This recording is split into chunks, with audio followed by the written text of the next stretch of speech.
நானும் பாரத பிரதமர் நரேந்திர மோடி இதுக்கு ஐநா சபையிலேயே ஒரு இதில் கருத்தில் சொல்லிட்டார். என் நாட்டில் உலகத்துக்கே நீ கர்நாடகா இல்லை உலகத்துக்கே முதல் மொழி எதிரானா அது தமிழ் மொழி தான்டா.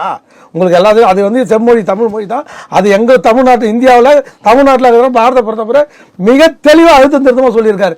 அதுக்கப்புறம் கர்நாடகா எங்கே இதெல்லாம் ஒரு காலத்தில் மெட்ராஸ் மாகாணத்தில் புரிஞ்சது தானே. ஆந்திரா கர்நாடகா இதெல்லாம் எங்கேருந்து பிரிஞ்சுது? அதனால் இதில் கமலஹாசன் சொல்கிறது ஐயா அன்புமணி சொன்னது எப்படி கரெக்டாக அதே மாதிரி அது கரெக்டு தான்.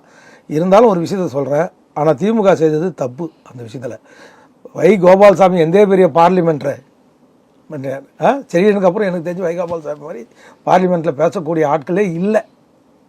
அந்த அளவுக்கு திறமையும் சக்தியும் வாய்ந்த ஒரு நபர், மூத்தவர். சில குறைபாடுகள் இருக்குது அவர்கிட்ட, வாரிசு அரசியல்லாம் அவரும் பேப்பர் காலத்தில் எடுத்துட்டார். ஆனால் அவரை எடுத்துட்டு அந்த இடத்துல கமலஹாசனை ரீப்ளேஸ் பண்ணது திமுகவுக்கு மிகப்பெரிய பின்னடைவாக தான் நம்ம எடுத்துக்கணும். கூட்டணிக்கோசம் ஓட்டுக்கோசம் திமுக வைகோவை அடமானம் வச்சுட்டு தான் நம்ம இனியும் வைகோ அங்கே இருந்து தளபதி ஸ்டாலின் கிட்ட இதுக்கு மேலே ஒரு பெரிய அவமானம்லாம் பட தேவையில்ல. அவர் கூட்டணி விட்டு வெளியில் வரணும் தான் எங்களுடைய கருத்து.